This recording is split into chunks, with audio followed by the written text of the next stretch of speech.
산에 들어와 산지 어느새 40년이 가까워졌네 라고 생각이 미치자 갑자기 어느새란 말이 이 말을 치는 것 같았다.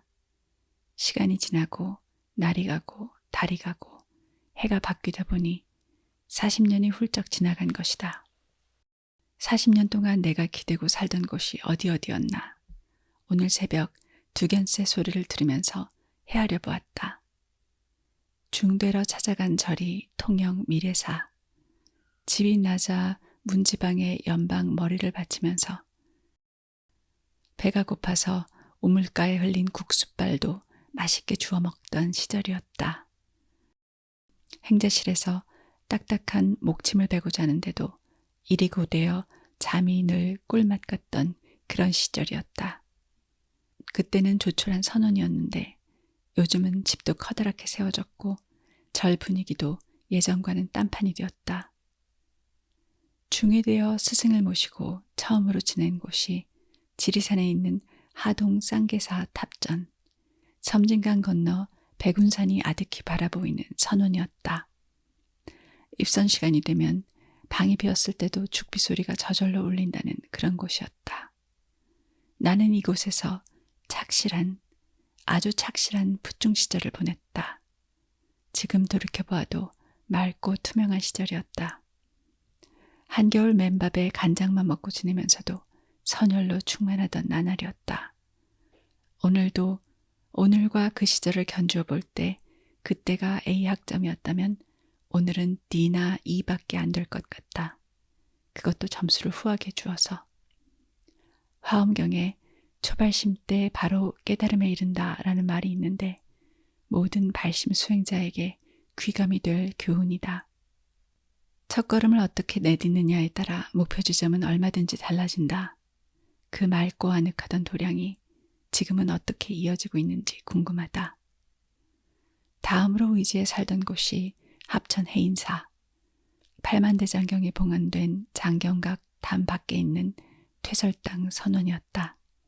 큰 절에서 많은 대중과 어울려 살게 되니 보고 듣고 느끼면서 배울 것도 많지만 무가치한 일에 시간을 쏟아버리는 그런 아쉬움도 있었다.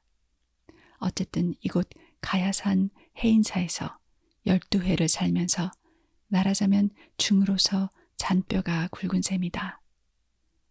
아침 저녁 큰 법당에서 대중과 함께 예불을 마치고 나서 따로 장경각에 올라가 절을 하면서 기도하던 그 정진이 지금도 좋게 기억된다. 기도란 무슨 소원을 비는 것이 아니라 마음을 활짝 여는 수행이란 걸 겪었던 시절이다. 해인사에서 운어 스님과 만나게 된 인연으로 내 중살림살이는 크게 바뀌게 되었다. 그 전까지는 걸망 하나 메고 이산저산 찾아다니는 운수승이었는데 이때부터 원고직 한을 메우는 일에 발을 적시게 되었다.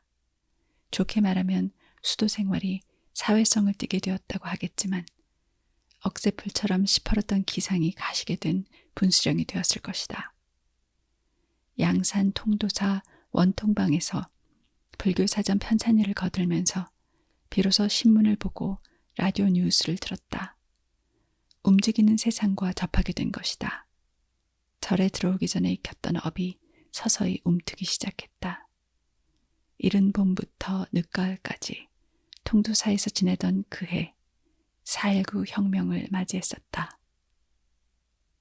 종교의 역사의식에 대해서 골똘하게 생각하면서 세상 일에 관심을 갖기 시작한 시기였다. 서울 안국동에 있는 선학원은 내가 처음으로 스승을 친견 머리를 깎고 먹무릇을 걸치게 된 인연 있는 절인데 불교사전 일로 이곳에 올라와 있으면서 5.16 군사 쿠데타를 겪었다. 그날 아침 총성이 여기저기서 들려왔고 노스님 한 분이 절마당에서 어정거리다 팔에 유탄을 맞아 피를 흘리는 것을 목격하고 아하, 혁명이란 무력으로 피를 흘리게 하는 일이구나 싶었다.